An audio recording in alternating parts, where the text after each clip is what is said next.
Book 1. The Stellar Doorway. The first time the sky opened over the Andes Mountains, no one understood what they were seeing. It did not tear like lightning or burn like fire. It unfolded slowly, silently, like something alive becoming aware of itself. Light poured through it, not in beams, but in layered sheets that seemed to carry meaning. The people who witnessed it across the Andes would speak of it for generations, though none could explain it. They would say the sky had spoken. But the ones who came through it did not speak at all. They were the Andu-erta. They had not meant to arrive there. Their home, Andu-erta, had been dying.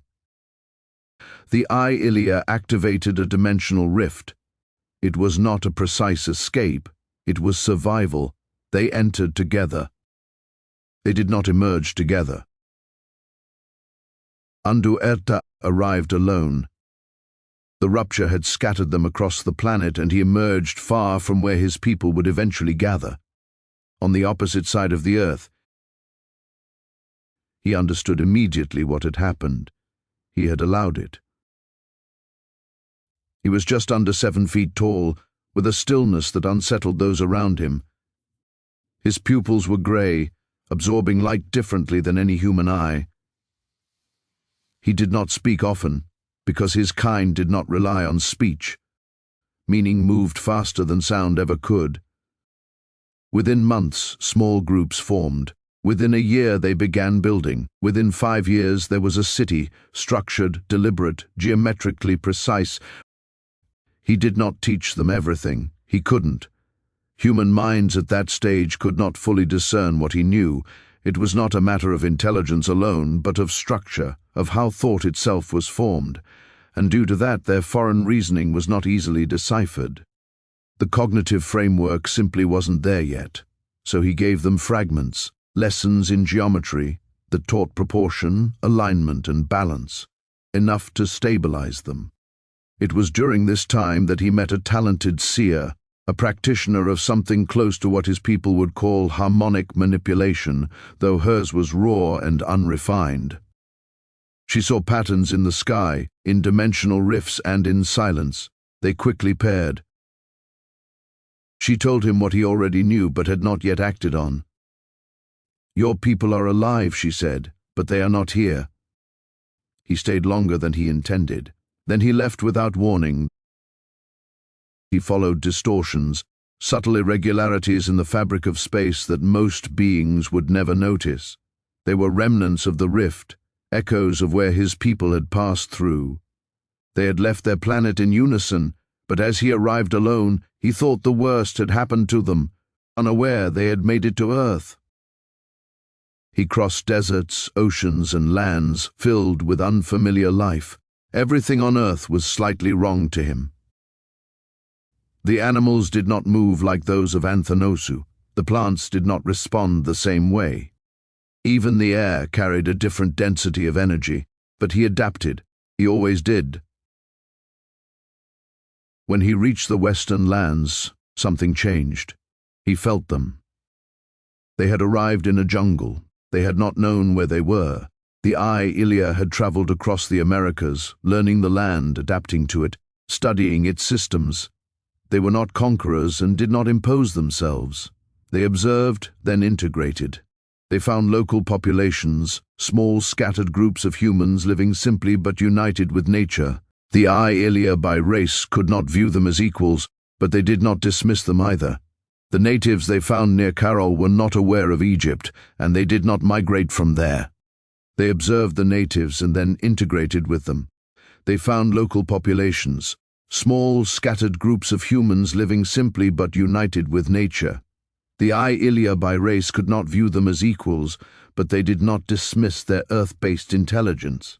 There was nobody around them. If the natives learned intrinsic wisdom, who were they to pass it down to? There was no other evidence of humans elsewhere in South America.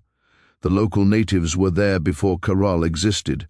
They became a part of what it was, and disappeared thereafter into other newly evolving civilizations later in history. They saw potential upon their arrival. Over generations they began to teach, not everything but just enough to fulfill a purpose. When Andu-erta at last found his people near the Andes, there was no confusion. They recognized him immediately. There were no words exchanged. There didn't need to be, and he was surprised. The alignment of their minds returned, and with it came something they had not felt since Anthenosu: relief. They knew they could not remain on Earth indefinitely. It had never been the plan. But they had no reason to leave yet. They didn't need a temple. They needed a mechanism, a structure capable of propagating a stabilized dimensional doorway. They chose a valley, dry, stable, quiet. It would later be called Caral. There were no temples in the design, no altars, no religious structures. Religion implied hierarchy of belief. They required only function. The entire city would be built around a single purpose: to open a return path back to their stellar system. They did not build alone. From their lineage came the Dialonas, beings of immense size, between 15 and 18 feet tall. They were not sustained by food in the traditional sense. Their bodies drew energy from neutrino radiation, an invisible, ever-present field that most life forms could not access. They were resistant to environmental conditions that would destroy most species, and were perfectly suited for construction. The Dialonas shaped stone. Massive blocks of andesite and rhyolite were extracted, moved, and placed with precision that would be impossible by human standards. The Ilia directed the design. Humans observed in awe as it formed around them. Caral was not built randomly. Every structure had a purpose. Every angle, every elevation, every distance between buildings followed principles derived from sacred geometry, translated into forms that could exist within Earth's physical constraints. Waterways were designed to move with natural gradients, not against them. Megalithic stones held data like a compact disk and created healthy ionic fields of energy that aided in the growth of plantations and maintained a healthy environment for humans to exist and work in. Agricultural zones were placed where energy flow was strongest. Farmers raised guanacos not only for sustenance, but because their movement patterns revealed subtle shifts in environmental balance. Nothing was wasted. Nothing was decorative, but everything functioned properly and did so without direct evidence of who built it. The gathering space at the center of the city, they built the most important structure, a semicircular space, approximately 90 feet in diameter. 4 concentric steps rose inward, leading to a circular platform. On that platform stood the device, a gold metallic oval frame, 16 feet tall and 6 feet wide. It did not resemble a doorway in the human sense. It was a boundary, a threshold, a wire extended from its base into the stone below, anchoring it. Nearby stood a 4-foot copper rod positioned precisely 2 feet away. The top of the rod was covered in leather for protection. The rod was for calibration. The system was not powered by machinery. It was powered by the environment. The air itself carried charge. The copper rod drew it. The grounding wire stabilized it. But the final component was biological. The portal responded to frequency, not random sound, but specific harmonic sequences. The Ilia could produce them, but so could humans, if trained. Groups would stand within the semicircular space and produce tones in unison. The shape of the space amplified and refined those frequencies, aligning them with the structural geometry of the device. When the correct resonance was achieved, the frame would begin to glow. It shifted realities as the frame thinned and its glow faded, and then, like a floating transparent mirror, it opened. Long before Caral was complete, Andu-erta had learned from another being of a master race who was a temple priest in Egypt. The priest did not fully understand what he possessed, but he carried fragments, ancient formulas, celestial mappings, early forms of trigonometry and physics passed down from beings who had come long before. Andu-erta recognized the patterns immediately. They were incomplete, but they were useful. He integrated them into the design of Caral, refining them, correcting them, expanding them beyond their original form. The city was not built in a lifetime. It took over 100 years. The Ilia did not experience time the way humans did. They were patient. They worked slowly, deliberately. They taught small groups of humans along the way, but progress was limited. Humanity was not yet capable of fully understanding what they were being shown. Still, the work continued. Throughout it all, Andu-erta remained aware of the threat that had destroyed their home. If they were found, everything would be lost. That was why he had separated. When the final structure was aligned, there was no celebration, only readiness.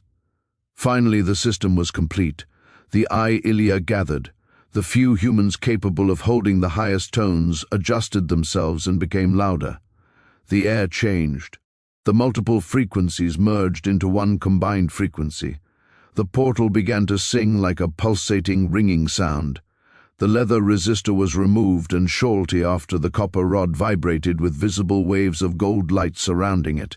The ground responded as microscopic particles of sand began to drift upwards from the ground. The dimensional doorway was open. This time it did not show distortion.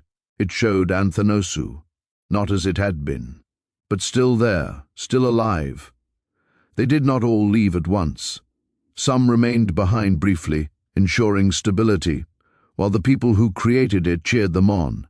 They loved their star friends and were so happy to see them succeed, hoping one day that they could be able to return to their home.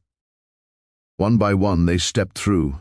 The Dialonas stayed on Andu-erta, remained until the end. He looked at what they had built, not with pride, but with certainty. It would remain, long after they were gone.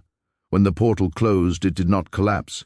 It became dormant. The city remained, but its purpose was gone. The humans who remained did not reactivate it. They didn't want any more strangers arriving to their new city. Over time, knowledge faded. What remained was their structure. They left no writing, no records, and no tools. There was nothing regarding their presence that could be easily replicated. Structured form was the only evidence left behind. Andu-erta's name did not disappear. It changed, shifted, echoed. Some believed the Andes were named after him. Some believed Erta was the original name of Earth, yet no one could prove it. This account is preserved as the first chronicle of Elindrael Etherion, founder of Etherion Industries. What remains at Caral is not a mystery of primitive construction. It is the remnant of something far older, far more advanced, and far more deliberate than history has allowed. They were aware of the incoming asteroids, and aside from that there were no beings existing at their level to continue and complete the architectural principles and practices the Star People had began. There was little purpose to the archaeological site thereafter. It was simply evidence, once again, of higher intelligence beings doing higher intelligence things and attending to us like we would to a monkey. The local natives left the site alone. It did not pertain to them any longer, and no longer served a purpose. The story now fades into the universal horizon. We will end with this factual note. Caral is a real location on Earth. It is the earliest known civilization in the Americas. It built massive pyramids and ceremonial centers, yet left behind no pottery, no metal, and no writing, deepening the mystery of its creators. It laid the foundation for later civilizations that developed organized cities, religion-based societies, and expansive trade networks. It was the first true empire in the Andes, with planned, infrastructural urban layouts and some examples of the earliest road systems. There is no written language associated with Caral.